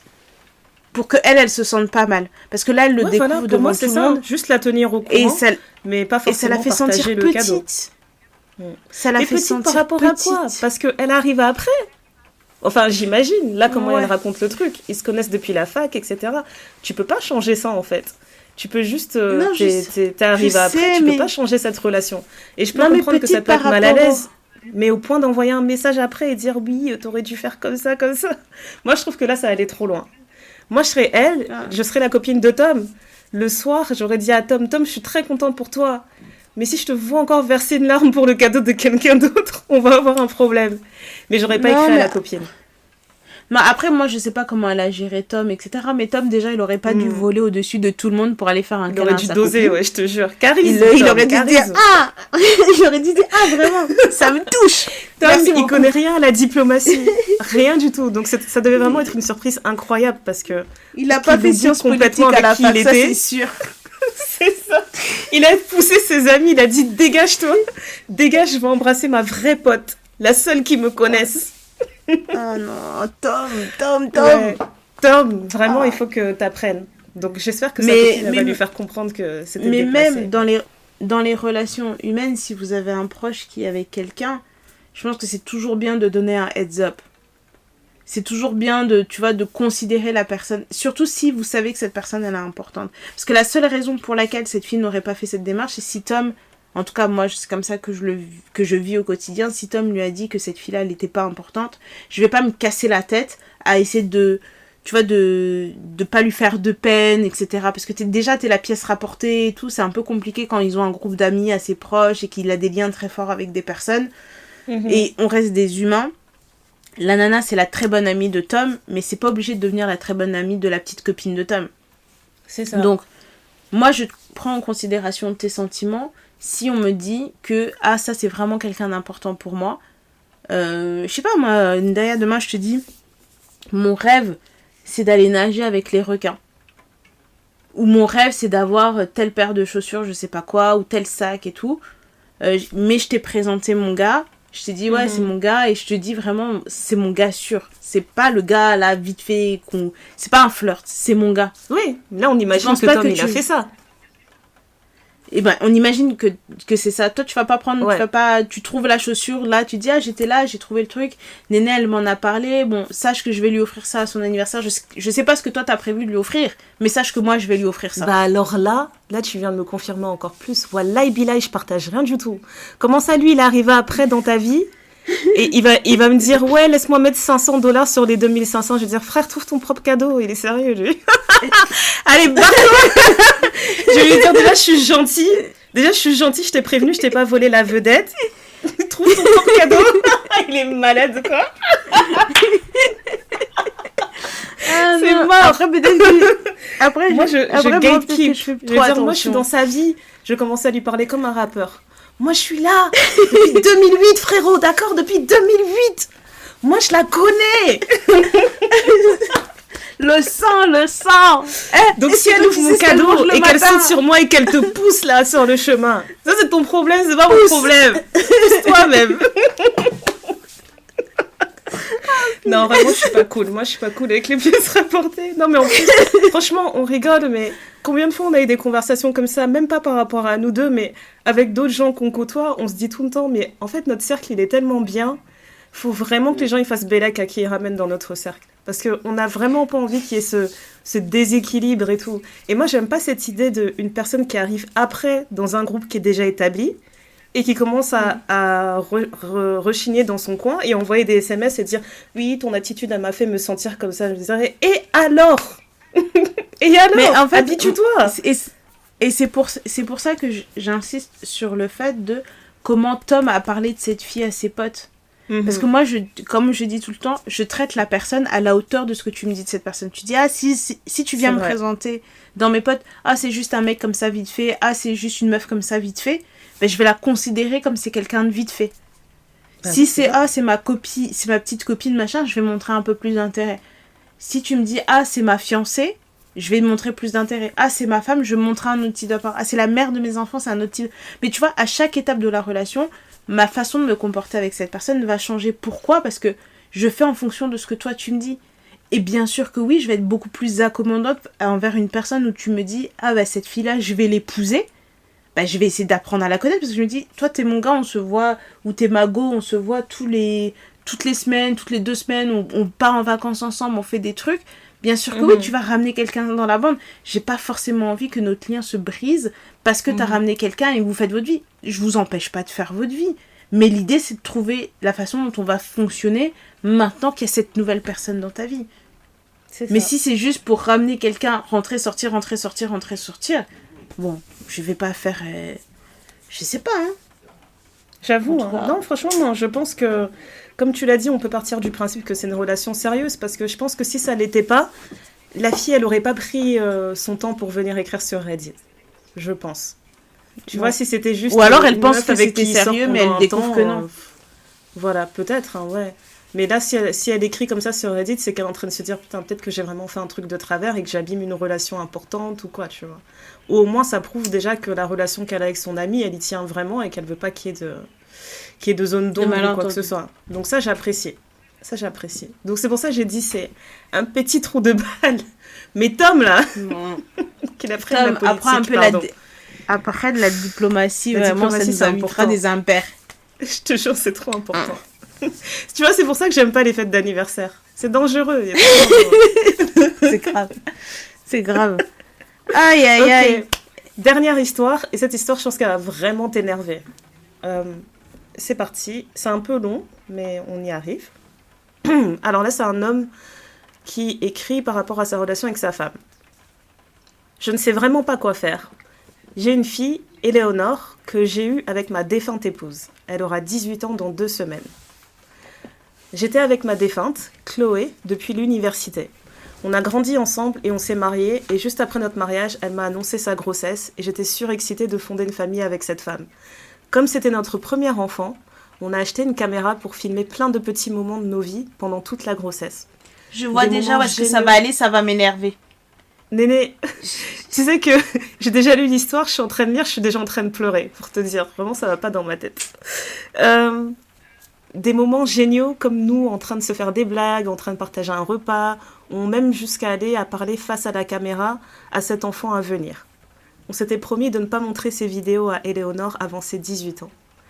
Mais seulement 2 ans après sa naissance, Chloé est morte renversée par un conducteur ivre sur le chemin de la maison. J'étais dévastée par sa mort et j'ai fait une profonde dépression alors que j'élevais seule ma fille de 2 ans.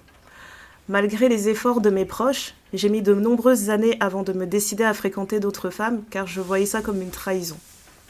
J'ai rencontré Wendy quand ma fille a eu 13 ans. Ça a été instantané. Elle avait elle-même 2 enfants et sortait tout juste d'un divorce. On s'est mariés au bout de 2 ans de relation. Et maintenant, retour dans le présent. L'anniversaire d'Éléonore approche et j'ai gardé toutes les cassettes pour enfin lui montrer. Dites-vous qu'Éléonore n'a aucun souvenir de sa mère, étant morte si jeune. Elle ne connaît même pas sa voix. J'avais tellement hâte de lui montrer cette surprise et j'en parlais à Wendy. Quand je lui en ai parlé, son visage s'est transformé. Il s'avère que Wendy est toujours mal à l'aise quand je parle de Chloé. Je ne fais aucune remarque qui puisse la mettre en compétition ou autre, mais je parle de Chloé de manière à ce que ma fille garde une belle image mentale de qui était sa mère. Mais Wendy m'a toujours dit qu'elle était triste parce qu'elle ne sera jamais à la hauteur de Chloé. Chloé était mannequin et elle avait une carrière dans l'industrie de la mode, très bonne carrière, alors que Wendy ne se considère pas spécialement en forme après avoir eu ses 2 enfants. Je répète sans cesse à Wendy que je l'aime comme elle est et qu'il n'y a pas besoin de se comparer. Sauf que cette fois-ci, Wendy a complètement fondu en larmes. Le lendemain, après cet incident, elle est venue me voir pour me demander pardon. Je lui ai dit que tout allait bien et qu'elle pourrait toujours se confier à moi. Je l'ai prise dans mes bras pour l'embrasser sur le front. Tout allait bien jusqu'à hier matin. Je cherchais la boîte pour pouvoir l'emballer dans quelque chose de plus joli, mais je ne trouvais plus la boîte. J'ai cherché partout, sans la trouver. Quand j'ai demandé à ma femme si elle avait vu la boîte, elle a répondu nonchalamment « Oui, je l'ai jetée ». J'ai senti mon cœur lâcher. Je lui ai dit que je ne comprenais pas comment ça jeter. Et elle m'a répondu sur le même ton « Tu dois passer à autre chose dans ta vie, je l'ai jetée pour te donner un nouveau départ ». J'étais tellement enragée qu'elle ait jeté tout ce qui me restait de Chloé, mais surtout parce qu'elle gâchait la surprise prévue pour ma fille. Quand elle a compris que j'étais véritablement furieux, elle a changé de position et a commencé à me demander pardon. J'ai fini en larmes pour aller m'enfermer dans ma chambre. Nous sommes le lendemain matin et j'écris depuis mon bureau. Je cherche désespérément des images et des vidéos de Chloé sur mon ordinateur pour compenser la surprise, en vain. Je pense à toutes les fois où ma fille m'a dit qu'elle regrette de ne jamais l'avoir vécu, de n'avoir aucun souvenir en dehors de mes récits. Je n'ai pas adressé la parole à ma femme depuis. Elle n'arrête pas de m'envoyer des messages pour dire à quel point elle est triste et désolée. Je ne peux plus la voir et maintenant nos proches m'envoient aussi des messages pour me dire que Chloé est morte depuis plus de 10 ans et que je dois passer à autre chose. Je ne sais pas quoi faire, j'ai vraiment besoin d'aide. Franchement, Néné, j'ai entendu cette histoire, j'étais en train de pleurer. Je pleurais pour la petite, pour le père veuf. Non, mais la Wendy, là, c'est pas possible. C'est pas possible d'être aussi mauvais. C'est une sorcière. Comme on dit chez nous, c'est une sorcière. Moi, je l'ai vu tout de suite comme une sorcière, franchement. Et en plus, ce que je trouvais dingue, c'est que quand je lis cette histoire sur Reddit, il y a beaucoup de gens qui disent c'est difficile d'épouser quelqu'un qui est veuf, etc. Et je me dis, oui, en effet, c'est difficile. C'est pas pour tout le monde. De la même manière que c'est pas pour tout le monde de se mettre en couple avec quelqu'un qui a déjà eu des enfants. Il y a des gens qui ont du mal avec ça. Donc, laissez la place. Personne ne l'a forcé à aller là-bas. Moi, déjà, à la place du monsieur depuis son bureau, peut-être que c'est une réaction très à chaud, mais j'allais déjà demander le divorce. Parce qu'en fait, tu m'aimes pas. Franchement, ouais. Tu aimes pas et tu n'aimes pas ma fille. Parce que toi, tes enfants, tu as divorcé, le papa des enfants est toujours là. Et tes enfants, ils ont connu leur père. Donc moi, je dois vivre avec le fait que tu dois avoir une bonne relation avec ton ex-mari pour le bien-être de tes enfants. Mais toi, tu ne peux pas accepter le fait que ma fille a perdu sa mère quand elle avait 2 ans. Tu as entendu pendant toutes ces années, parce que tu as rencontré ma fille quand elle avait 13 ans, donc pendant au moins 5 ans, tu as entendu au moins une fois que ma fille dire que « Oh, je connais pas le son de la voix de ma mère, je ne connais pas le sourire de ma mère, je ne connais pas le rire de ma mère. » Et en ayant entendu tout ça, en tant que mère, tu te dis pas « Je veux offrir ça à cette petite fille parce que dans sa construction, ça va l'aider. » Et tu veux la priver de ça. Elle n'entend rien. Elle a vu ça que dans son sens. Donc pour moi, c'est limite, ça fait presque sociopathe. Parce qu'elle a eu aucune empathie pour l'enfant. Elle a pensé que pour elle. Elle s'est dit, moi, j'ai plus envie d'entendre parler de Chloé. Pourquoi on parle toujours de Chloé? Moi, je suis là. Et en plus de ça, le truc de souligner qu'elle était mannequin. Oui, elle était mannequin, mais bon. Après, il a commencé à sortir avec toi. Elle a décidé de se marier avec toi. Oui, elle était mannequin. Et pourquoi tu veux faire la compétition? Oui, avec un fantôme. Avec une morte. tu veux faire une Alors que compétition elle a, avec comme une t'as morte. dit, elle a un ex-mari qui est là en chair et en os. Ils doivent se côtoyer. Elle fait la guerre à un fantôme. Parce qu'en plus, Et franchement, si ça existe, proche... les fantômes, j'espère que Chloé, elle va la hanter. Non, moi je suis Chloé, je vais la hanter jour et nuit. Je vais lui dire, trouve les cassettes. Je vais te niquer ta race, trouve les cassettes. Non mais tu sais, en plus, les proches qui disent « Oh, faut que tu passes à autre chose, faut que tu passes à autre chose », le fait de vivre avec la mémoire de quelqu'un, ça veut pas dire que tu veux passer à autre chose, mais t'as conscience de ce qu'était cette personne et tu veux transmettre quelque chose à ton enfant. Je pense pas qu'il en parle matin, midi, soir. Je pense pas qu'il dise, sinon il se serait pas marié. Sa femme. Enfin, je sais pas qui accepterait à sa ça femme, en fait. Oh mais je fais pas ça comme ça parce que Chloé elle aurait pas fait ça comme ça. Enfin j'en sais rien. Franchement. Il a voulu. En fait, le pire, c'est que moi, quand j'entends cette histoire, je me dis, ce papa a tenu tout ce truc jusqu'à ses 18 ans, et c'était peut-être cet acte-là qui allait être un peu comme le lâcher de papillon, en se disant, j'ai réussi à tenir la promesse que j'avais faite à la mère de ma fille, à ma femme, et maintenant, c'est bon. La chose qu'on s'était promise, elle s'est réalisée. Ça aurait été, tu sais, ce truc qui lui aurait permis de passer pleinement à autre chose si on a l'impression qu'il n'est pas parlé à autre chose. Mais là, elle l'a privé de ça. Même pour l'enfant, c'est le truc auquel elle peut s'accrocher et se dire, voilà, j'ai quelque chose maintenant. Je pensais que j'avais rien du tout, mais j'ai quelque chose. Et c'est vrai que ça aurait pu être un énorme déclic dans sa vie psychologiquement. Et puis même ça fait toute la différence de se dire, maintenant, je ne te dois plus rien. C'est un enfant qui était désiré, qui était aimé, qui a été choyé. Et donc là, tu prives cet enfant de ça. Tu prives le papa du moment qui... Tu sais, quand tu te mets un truc dans ta tête quand t'es jeune, moi ça m'est arrivé, et ma vie, je suis beaucoup plus jeune, mais il y a des trucs que je m'étais dit, que quand tu les réalises, tu te dis, en fait, je me suis toujours dit que j'allais faire ça dans ma vie, et là c'est le moment où je fais ça. Franchement, le poids que ça t'enlève. C'est magnifique de vivre un moment comme ça. Ouais. Et là, tu me prives de ça parce que t'es jalouse d'une morte qui va pas revenir.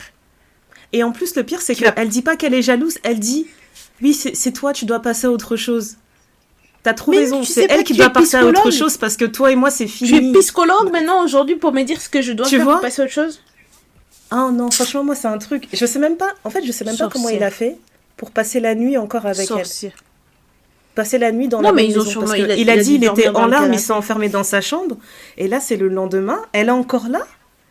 Et en plus, donc ça veut dire, il dit quoi? Il a dit que ses proches lui envoient des messages. Donc ça veut dire, elle a dit, ouais, votre pote, il me répond pas. Il s'est passé ça. Dites-lui que Chloé est morte il y a plus de 10 ans. Moi, franchement, je trouve que les potes qui disent ça, ils sont tellement insensibles. Et malheureusement, je le vois souvent dans les histoires sur Reddit. Et ben, quand les gens écrivent, ils sont toujours dans le doute parce que leur entourage leur dit « Ouais, ce que t'as fait, c'est mal » ou « Ce que t'as fait, c'était OK ». Et tu te rends compte que souvent, l'entourage, il te donne des très mauvais conseils. Ça fait très peur. C'est pour ça qu'on Comment ton entourage peut te dire « Ouais, passe à autre chose ». C'est important. Mais c'est horrible de leur dire « Passe à autre chose ». Il a son enfant qui est là. Comment tu peux passer à autre chose? Tu passeras jamais à autre chose. C'est impossible. C'est trop cruel. En fait, j'ai trouvé ça tellement cruel. Je vais me répéter, cette femme est une sorcière. C'est vraiment une chétane. C'est une sorcière. Laisse tomber. Et non, cette histoire, elle m'a tellement fait mal.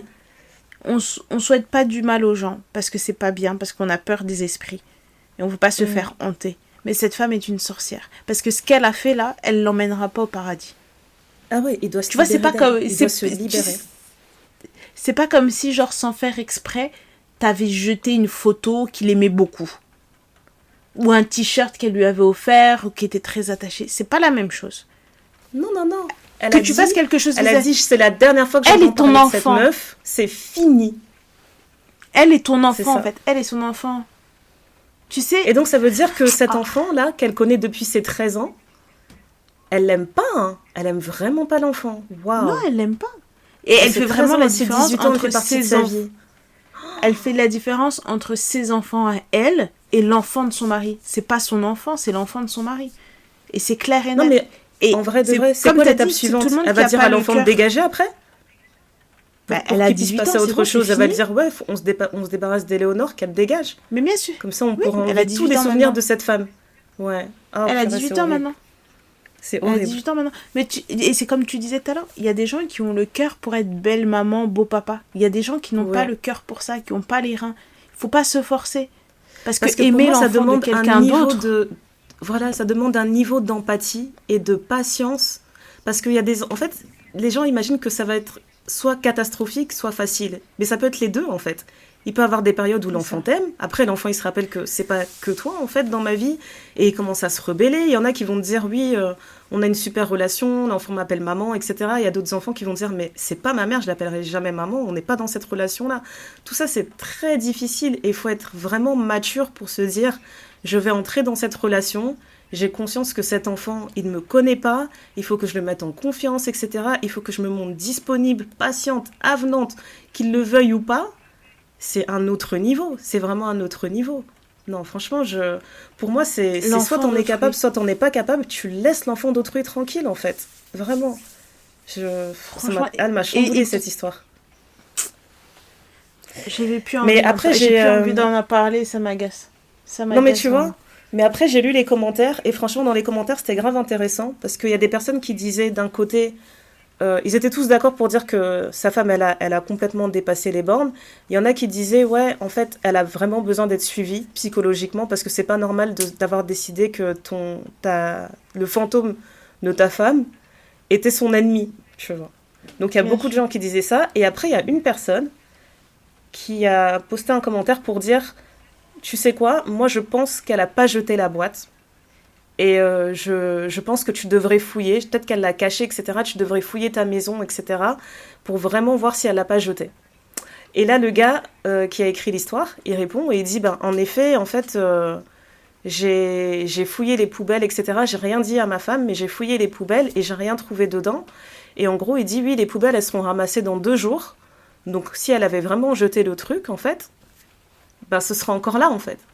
Donc il a dit, ouais, j'ai fouillé la maison, etc. J'arrive pas à trouver les boîtes. Elle l'a balancé dehors. Elle l'a peut-être pas jeté à la maison pour enlever les traces, tu vois. Ça, on peut pas savoir. Mais grave. Sauf s'il lui pose la question. Moi, je me disais, si c'est une vraie folle, peut-être qu'elle a même été brûlée ça dans un parc. Genre, elle a dit, je veux plus qu'il reste rien, quoi. On cendre le truc. Laisse tomber. Voilà. Mais franchement, en fait, ce que j'aime avec Reddit, c'est que des fois, t'as des professionnels de la santé aussi qui viennent. Donc, il y a beaucoup de gens qui étaient un peu en mode mentaliste et qui disaient... ne dis rien à ta femme, fais comme si de rien n'était, mais cherche dans la maison. Et en gros, il lui disait, si tu trouves pas, là, tu la confrontes. Et donc, il a donné un update. Et il a dit, oui, après avoir fouillé la maison de fond en comble, tout, j'ai rien trouvé. Donc, j'ai assis ma femme et je lui ai dit... en gros, il a dit qu'il était vraiment en colère, mais qu'il a fait semblant d'être compréhensif. Et qu'il lui a dit, voilà, j'ai toujours vu que ça te mettait mal à l'aise, etc., cette relation, et je suis vraiment désolée si ça t'a fait du mal. Néanmoins, j'étais en train de préparer vraiment l'anniversaire de mon enfant, et j'aimerais vraiment, en fait, qu'on trouve quelque chose, une solution pour ce moment-là. Ça me rassurerait vraiment si tu me disais que tu n'avais pas jeté cette boîte. Et elle lui dit non, je l'ai jetée, en fait, je l'ai vraiment jetée. Et là, il la confronte, il lui dit, je sais que tu l'as pas jetée parce que les poubelles, elles passent jeudi. J'ai fouillé les poubelles, il n'y a rien. Donc, s'il te plaît, dis-moi où est-ce que tu l'as mise ou dis-moi comment tu t'en es débarrassée. Et la femme, elle se met à pleurer et elle dit rien. Et il lui dit, en fait, si tu ne me dis pas qu'est-ce que tu as fait de cette boîte, je vais te divorcer. Et là, elle se met à pleurer, elle dit, mais non, dis pas ça, etc. Et qu'est-ce qu'elle lui avoue ? Qu'en effet, elle attendait le passage des poubelles jeudi, donc elle a caché la boîte et qu'elle allait jeter ça en même temps que les éboueurs passaient. Elle avait caché la boîte dans sa voiture. Et le gars, il a tout récupéré. C'est une sorcière. Bébé. Et une là, sorcière. En fait, j'arrivais même pas à être dans la joie. J'ai eu la même réaction que toi. J'ai dit, c'est une sorcière confirmée. Elle a tout prémédité. C'est une sorcière. C'est une psychopathe. Psychopathe. Il l'a même pas dit. En fait, le gars, il a juste dit, j'ai récupéré ma boîte, je suis tellement heureux. Tu sais qu'il a jamais donné d'update sur Reddit.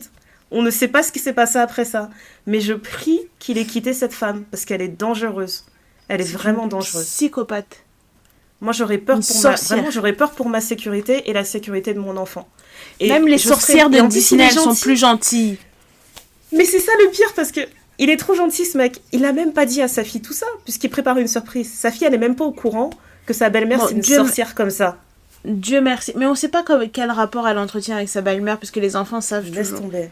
Mais c'est vrai, Dieu merci, la surprise de sa fille est pas gâchée. Mais cette femme-là, elle est mauvaise. Mais j'aurais tellement aimé qu'il fasse un petit update pour dire, voilà, j'ai fait la surprise à ma fille, elle a réagi comme ça. Je me disais, en fait, je me mettais à la place de l'enfant. Ça doit être tellement incroyable, genre 18 ans plus tard, tu découvres les images et tout de... C'est un truc de fou, c'est incroyable. Ouais, franchement, ça me fait mal au cœur qu'on n'ait pas cette update. Mais en tout cas, cette sorcière-là, elle a pas gagné. Elle a pas gagné. Ça se trouve, c'est la même personne. Hein. C'était la copine de Tom. La copine de Tom, elle est aigrie. Elle a dit depuis le cadeau de la montre là. Non, la copine de Tom, elle est pas à ce niveau-là. Moi, je comprends mieux la situation de la copine de Tom que cette femme-là. La copine de Tom. Non, en vrai, la copine de Tom, elle doit serrer un peu les dents. Ça va aller. Elle doit serrer les dents, mais elle doit aussi poser la question à son gars. Toi, tu parles comment de moi à tes potes? Parce que si elle s'est sentie à l'aise de faire ça sans m'en parler, c'est que de la façon dont tu parles là-bas. Il y a quelque chose qui est pas clair. Moi, je pense qu'on est dans quelque chose de sérieux. Est-ce qu'on est dans quelque chose de sérieux? Mais elle, là, vous vous êtes mariés, t'as rencontré l'enfant quand elle avait 13 ans. Tu sais que cet enfant souffre probablement du fait de ne jamais avoir connu sa mère. Et tu trouves ça vraiment une bonne idée. C'est horrible. Et franchement, j'espère qu'elle va aller faire la thérapie dont elle a besoin. Mais là, je pense vraiment qu'elle a besoin de délivrance, en vrai. C'est grave. Nous allons entrer en prière pour elle parce que c'est tout ce qu'il nous reste à faire. Vraiment, il reste encore quelques jours de jeûne. Continuons. Mais voilà, donc sur cette histoire bien dramatique et sur cette sorcière, on peut conclure cet épisode Reddit où je pense qu'on a bien prouvé que parfois les femmes peuvent dépasser les limites. Voilà. Tout à fait. Tout à fait. Et que c'est pas toujours les autres les méchants. Parfois, c'est nous-mêmes. Parfois, c'est nous-mêmes. C'est nous l'ennemi. On est notre premier ennemi. Par contre, c'était dur sur les nerfs. Hein. Moi, je peux pas faire ça trop souvent. Non, c'est bon, là. C'est bon. Une fois par an, c'est largement suffisant. Parce que là, voilà. je sens mon cœur qui palpite. Je vais devoir prendre un peu d'air frais pour me calmer. Voilà. Un peu d'air frais pour me calmer. Mandaya, qu'est-ce qui te rend heureuse en ce moment? Oh là là, j'avais oublié qu'on faisait ça. Qu'est-ce qui me rend heureuse? Hey! Peut-être de pas être une sorcière, hein, je te jure. C'est déjà bien. C'est déjà un bon début. C'est très grave cette histoire. Non, je suis vraiment contente de pas être une sorcière et de savoir faire preuve d'un minimum d'empathie, en fait. Parce que je pense que si t'as pas ça, t'es clairement un sociopathe. Qu'est-ce qui fait de toi un être humain si t'arrives pas à avoir de l'empathie pour les situations des autres? C'est grave. Exactement. Donc, ouais, je dirais ça. Je vais essayer de préserver ça. Ça me rend heureuse de l'avoir. Okay. Et toi? Quand j'entends toutes ces histoires, je me rends compte que a priori je suis une bonne personne et ça me rassure. Oui. Bien sûr, j'ai toujours des choses à améliorer, mais la base est plutôt pas mauvaise. Franchement. Ça me rassure déjà de 1. Et l'autre chose qui me rend très très heureuse et qui est alors très superficielle comparée à tout ce dont on vient de parler maintenant, c'est que j'ai retrouvé mon coiffeur chouchou. Je suis partie voir mon coiffeur. Ça y est! Ouais, je me suis vraiment engagée envers cette vie de rousse où j'ai vraiment coloré mes propres cheveux. Et je vais faire, je pense, comme Queen Latifah, qui va toujours chez le même coiffeur qui lui fait sa couleur. Et que avec la couleur de presse de qualité. Ouais. Exactement, vraiment, je suis committed, comme ils disent nos amis anglophones. Et je l'ai retrouvé, je suis allée le voir, j'ai dit, je suis désolée, je t'ai fait des infidélités. Il me dit, ah non, je sais que tu y reviens toujours. J'ai dit, oui, je sais. J'ai l'impression que tous les coiffeurs, ils ont les mêmes phrases comme ça, genre dans leur formation, on leur donne des phrases comme ça à donner et tout. Ouais, franchement, pour assurer. Et puis finalement, moi qui pensais que ça allait être un rendez-vous de 2h30, j'y ai passé la journée. Mais je suis ressortie de là avec les cheveux qui rebondissent et qui... Tu sais, comme dans les pubs, là, où il y a le vent qui souffle et puis tes cheveux, ils soufflent et puis ils se remettent en place. On était là genre, waouh, regarde, waouh. Il y a du mouvement, it's bouncy, tu sens que c'est light, tu sens que... Hein, voilà, quoi. Et donc, il m'a encore, comme d'habitude, donné des conseils et tout. Et je lui ai parlé, je lui ai dit, ah, moi, j'ai des personnes dans mon podcast qui veulent ton adresse. Je dis, mais si je donne ton nom et je donne ton adresse, moi, je veux pas attendre 3 mois quand je vais prendre mon rendez-vous. Il dit, tu attendras jamais. Donc, si vraiment vous insistez, je peux partager le nom. Vraiment? Si vraiment alors, tu peux partager gratuitement comme ça. Moi, je ferais du chantage. Non, je sais pas. Mais en fait, tu sais pourquoi je peux partager gratuitement? Parce que là, vous allez découvrir une partie de Néné que peut-être vous ignorez et peut-être que vous allez dire non, c'est normal, connaissant Néné. Mais quand il faut aller là-bas, il faut préparer sa poche. Parce que c'est pas pour les... Il faut trouver sa poche, même, j'allais dire. Il faut la trouver. Non, mais vraiment, dites-nous en commentaire si vous voulez qu'elle drop le nom. Si je donne le nom, si vous... Et aussi, dites-nous le prix psychologique pour lequel max vous pouvez donner chez un coiffeur qui va vous s'occuper de vos cheveux naturels. Vraiment, le prix max, où vous vous dites non, si c'est au-dessus de ça, vous êtes des folles, on paye pas. Mais là, il faut savoir qu'il m'a fait une couleur, des soins. Sur mesure. Sur mesure, on était en train de discuter, on a fait des tests, il m'a dit non, là on est dans la lumière du salon, viens, on va dans la rue, on va regarder à la lumière du jour, c'est ça que tu vas voir quand tu vas sortir demain matin. Hey. Il est impliqué. Hey. Et il a demandé conseil auprès de ses amis. Il a dit, elle a une bonne idée, c'est vrai, il faut penser à ça, j'avais pas pensé. Mais pour être cirqué, j'étais là, voilà, un travail des professionnels. Écoutez, rendez-vous sur Instagram pour voir le résultat. Parce que là, je sens que les gens vont me dire, hey, tu parles, on veut voir ta tête, là, c'est comment? Ouais, laissez-moi avec my bouncy hair. Merci à toutes de nous avoir écoutés. Donnez-nous votre avis sur toutes ces histoires Reddit. Est-ce que vous êtes plutôt petty ou pas? Est-ce que vous êtes des trous de balles? Racontez-nous votre histoire des trous de balles. Savoir votre pire histoire de trou de balle où vous avez l'impression que vous étiez au summum et comment ça se classe par rapport à ce qu'on vous a dit aujourd'hui. Peut-être que finalement vous vous rendez compte que vous êtes un bébé trou de balle finalement. Ou peut-être que vous ne l'êtes pas du tout et voilà, ça se gère chacun avec son chacun au moment du jugement dernier. Vous savez très bien où nous trouver sur Instagram pour les petites blagues, sur Twitter pour discuter, Not Gonna Lie si vous êtes un petit peu timide et que vous voulez pas trop qu'on révèle votre identité. Vous pouvez aussi nous envoyer des emails, on répond aux DM partout, in timely manners, comme on dit. Voilà. Qu'est-ce qu'on a d'autre à vous dire à part que on vous aime très fort, que tout ça c'est pour vous et c'est grâce à vous et on se dit à très bientôt pour un nouvel épisode. Surtout ne soyez pas des trous de balle. À bientôt. Bye yo.